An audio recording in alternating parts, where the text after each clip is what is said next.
La mañana en que la hermana de Delia entró a su panadería y llamó al trabajo con azúcar un pasatiempo para personas que le tienen miedo a la verdadera ambición. Delia había sonreído, se había limpiado las manos en su delantal. Y no dijo nada. Había aprendido desde temprano que algunos silencios cuestan menos que algunas palabras. Pero lo recordó. Lo recordó todo. Su nombre es Delia y vive en Raleigh, Carolina del Norte, donde los veranos llegan sin pedir permiso. Y se quedan más tiempo del que uno quisiera. Había construido su vida lentamente, como una buena masa que se desarrolla, con paciencia, presión y tiempo. Su panadería, un espacio angosto de 2 cuartos en el lado este de la ciudad, con un letrero pintado a mano, y ventanas que se empañaban en las mañanas frías. Había tardado 4 años en dejar de perder dinero, y otros 2 en empezar a generar ganancias reales. Estaba orgullosa de ella, como uno está orgulloso de algo que casi lo destruye antes de no hacerlo. Su esposo, Marcus, era un artesano en el sentido más antiguo de la palabra. Un hombre que trabajaba con metal, fabricando piezas de hierro personalizadas para clientes residenciales y comerciales. Portones, barandales, soportes estructurales que los arquitectos llamaban hermosos. Porque también eran precisos. Tenía un aprendiz, bajo la guía de un viejo herrero llamado Garrett. Un hombre de hombros anchos con un taller lleno de herramientas. Y una reputación que lo precedía en 3 condados. Marcus había ampliado todo lo que Garrett le enseñó, añadiendo un perfeccionismo silencioso, que hacía que sus clientes regresaran y lo recomendaran en el vecindario. La gente reconocía su nombre antes que su rostro. Tenía una forma de resolver problemas con las manos, que hacía que los ingenieros se sintieran ligeramente avergonzados. Delia conoció a Marcus en una tarde absurda, en el estacionamiento de una ferretería, cuando un estante que ella había sobrecargado cayó, y esparció $200 en insumos de repostería sobre el asfalto caliente. Él estaba cargando tubos de cobre a una camioneta cercana. No se rió, o más bien, se rió solo un instante, antes de agacharse a ayudarla a recoger todo. Y luego la ayudó a reforzar el estante correctamente, antes de que ella siquiera lo pidiera. Se casó con él 3 años después, y consideró aquel estante colapsado como una de las mejores cosas que había construido, aunque mal. La hermana mayor de Delia, Renata, era el tipo de mujer que entraba a los lugares, como si esperara aplausos. Abogada corporativa en una firma del centro, con un lobby que olía a ambición. Había pasado la mayor parte de su vida adulta interpretando una versión de éxito tan pulida, que se había convertido en su personalidad. Su esposo, Conrad, era cirujano cardiovascular. Guapo, encantador en cenas sociales, y mucho menos presente en cualquier otro lugar. Conducían un auto que costaba más que el primer contrato de arrendamiento de Delia. Y hablaban de su agenda social, como otras personas hablan del oxígeno. Al crecer, Renata había sido la estrella reconocida. Calificaciones perfectas, trofeos de debate. La hija de la que sus padres presumían en cada reunión. Delia había sido más silenciosa, más interesada en la lenta química de la fermentación que en el espectáculo. No le había molestado la sombra, en su mayoría, pero de adulta notó que Renata necesitaba esa sombra para existir. Necesitaba a alguien parado dentro de ella. El contrato de la panadería con Magnolia House, un elegante salón de eventos que organizaba bodas y cenas privadas en toda la región del Research Triangle, había sido la cuenta más grande de Delia. Pasteles de boda personalizados, mesas de postres, repostería en lotes pequeños para eventos de fin de semana. Representaba casi 1/3 de sus ingresos anuales. Y, más importante aún, le daba credibilidad. Renata llegó a la panadería sin avisar un martes, caminando con tacones sobre el piso de azulejo, que no era adecuado para un lugar donde la harina vivía en cada superficie. Miró alrededor con una expresión que intentaba parecer impresionada, pero que más bien parecía tolerancia. ¿Sigues con lo de los pasteles?, dijo, sin que fuera realmente una pregunta. Acabo de renovar con Magnolia House, le respondió Delia. Toda la temporada de primavera. Algo cruzó el rostro de Renata, rápido, casi invisible. Conrad y yo estábamos hablando de estándares de presentación. El catering de eventos corporativos es otro mundo. No todos pueden hacer esa transición. Pasó 2 dedos por un álbum de muestras. Como si estuviera tocando evidencia. Y se fue 20 minutos después. Sin comprar nada, pero dejando muchas cosas insinuadas. 2 semanas después, Delia recibió una llamada de Magnolia House. La coordinadora del venue fue breve, cuidadosa, educada. Estaban reconsiderando su relación como proveedor para la temporada. Sin razón específica.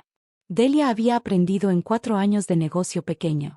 Que sin razón específica siempre significa una razón específica. Que nadie quiere decir en voz alta. Llamó a Petra, su contacto en el lugar. Una mujer con la que había trabajado en 2 eventos benéficos. La voz de Petra fue cautelosa. Alguien había llamado al director de eventos del venue. Había mencionado quejas sobre consistencia. Que la cuenta se había vuelto un riesgo por la conexión familiar. También había enviado fotografías borrosas y mal iluminadas. Afirmando que eran trabajos recientes. No eran tus trabajos, dijo Petra en voz baja. Lo supe de inmediato. La persona sugerida como reemplazo era una nueva proveedora, Gwen. Que había empezado un negocio de postres desde su cocina. Después de años difíciles, intentando sostener a su hija. Delia se sentó en la parte trasera de su panadería esa noche. Después de cerrar. No lloró. Estaba demasiado controlada para llorar en ese momento. Y demasiado enojada. Era una ira fría. Y eso es peor. Marcus la encontró ahí cuando llegó a casa. Todavía con el olor del metal y el calor del tratamiento térmico. Se sentó a su lado y escuchó todo. Completamente. Luego llamó a Garrett. Resultó que había puertas abiertas en Magnolia House. Que Delia no conocía. Él había fabricado las barandales originales del lugar. Y mantenía una relación con el gerente general. Para la semana siguiente, el contrato de Delia no solo fue restaurado, sino ampliado. Magnolia House añadió la temporada de otoño. Y preguntó si podía atender también a un cliente corporativo nuevo. Petra hizo sus propias llamadas en la industria de eventos. Las quejas de Renata no fueron bien recibidas. Por personas que sí conocían el trabajo de Delia. El sector era más pequeño de lo que parecía. Gwen llegó a la panadería un sábado por la mañana, visiblemente incómoda. Con un hilo impreso de mensajes en su teléfono. Explicó lo que había pasado. Lo que le habían dicho. Cómo la habían colocado en esa situación. No había entendido hasta que Petra le explicó. Lo que realmente había significado su participación. Estaba avergonzada de la forma en que se siente alguien. Cuando se da cuenta de que fue usado como herramienta. Delia le preparó café. Y le habló de una expo de bodas el mes siguiente. Con espacios de proveedores aún disponibles. 3 semanas después llegó la parrillada familiar anual. Una tradición en la propiedad del tío, fuera de Raleigh. Con una mesa larga bajo robles antiguos. Y una parrilla encendida de mediodía a noche. Cuando Renata y Conrad llegaron. Se anunciaron como siempre. Por lo que habían adquirido recientemente. Un viaje planeado. Una conferencia a la que Conrad había sido invitado. Un auto nuevo en la entrada que Renata mencionó 2 veces sin que nadie preguntara.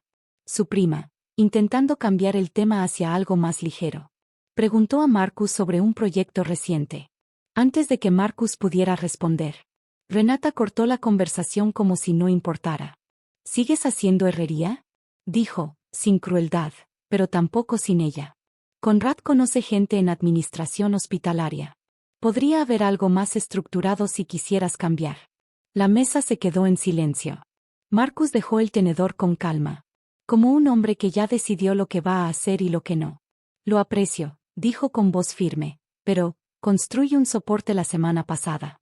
Que resolvía un problema de carga estructural. Que 3 ingenieros no pudieron resolver. Me parece un trabajo bastante satisfactorio, comentó Garrett, sentado cerca, sin alardes. Marcus había sido contactado recientemente. Por una red hospitalaria regional. Para encargarse del mantenimiento de la infraestructura de sus instalaciones. Conrad miró su teléfono. Renata dijo algo sobre lo curioso que era eso. Más tarde, Conrad se quedó callado. Mientras la gente se movía hacia el postre. Renata anunció que tenían que irse temprano. Cirugía en la mañana, responsabilidades. Lo dijo como lo dicen las personas que quieren decir. Nosotros importamos más que esto. La SV arrancó. Avanzó 3 metros. y emitió un sonido como de algo rindiéndose. Se sacudió una vez hacia adelante y luego se detuvo. Conrad se bajó, miró debajo del vehículo. Y no dijo nada útil. Marcus ofreció que alguien del taller de Garrett la revisara por la mañana. Renata, de pie en la entrada del camino, con su compostura empezando a desmoronarse, dijo que esperarían a un técnico certificado. Marcus está certificado, dijo Garrett desde el porche, con la calma de alguien que no necesita demostrar autoridad. Sistemas de vehículos de alto nivel. 1 de 4 en el estado con esa certificación específica. Esperaron otra opción. No llegó ninguna. El auto fue remolcado al taller de Garrett al día siguiente. Cuando Renata llegó al taller, se movía entre las herramientas como lo hacen las personas que intentan mantener una posición que ya perdieron. Cuestionó si el presupuesto era correcto. Cuestionó si Marcus tenía el equipo adecuado. Conrad permanecía a un lado, más callado de lo que Delia lo había visto jamás. Y cuando Marcus apareció con una tableta, mostrando la falla de la transmisión y el desgaste de los frenos, Conrad entregó su tarjeta antes de que Renata terminara su frase.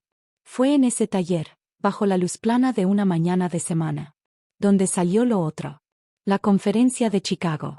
La que Conrad había mencionado en la comida familiar, y luego evitado. No era una conferencia. Era una entrevista de trabajo. La promoción que le había dicho a Renata que había recibido, nunca llegó. La casa. El auto. La vida que Renata había estado mostrando en cada lugar al que entraba. Estaba financiada sobre una proyección que ya no se sostenía. Delia no estaba ahí cuando pasó.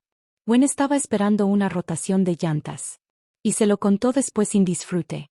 Solo con la simpleza de quien narra lo que ocurrió. Renata fue a la casa de Delia 2 semanas después. Sin tacones.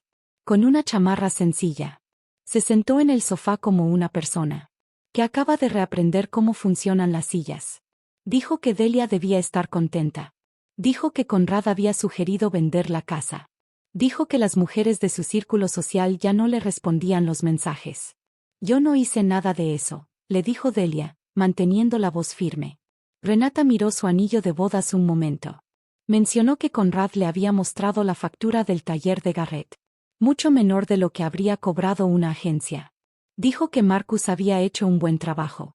Sonó como algo que le costaba decir. Luego se enderezó.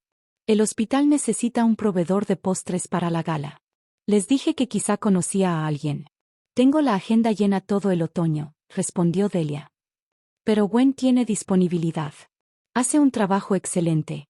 Renata se fue en un sedán modesto. Delia se quedó en la ventana, mirando el auto hasta que dobló la esquina. Esa noche Marcus llegó a casa, con noticias sobre un contrato de mantenimiento de instalaciones. Garrett lo estaba integrando para dirigirlo. Estaban contratando. Petra vino a casa. Gwen pasó un rato. Cenaron en el patio mientras el cielo pasaba de naranja a oscuro. Alguien mencionó que Conrad aparentemente había tomado la posición en Chicago. Renata estaba decidiendo si seguirlo. Ella construyó una jaula, dijo Gwen, y la fue decorando. Marcus tomó la mano de Delia. La ciudad brillaba tenuemente sobre los techos. Tenían trabajo en lo que creían. Amigos que habían aparecido cuando importaba. Y una vida que no necesitaba audiencia. Mirando hacia atrás. Lo que más me sorprende no es lo que hizo Renata, sino lo que reveló. Que la crueldad disfrazada de preocupación sigue siendo crueldad. Y que las personas que más necesitan disminuirte, raramente son tan seguras como aparentan. Las herramientas que usamos para debilitar a otros tienen una forma de regresar. Así que déjame preguntarte esto.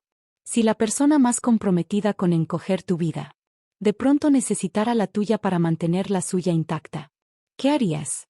¿Y qué diría esa respuesta sobre ti?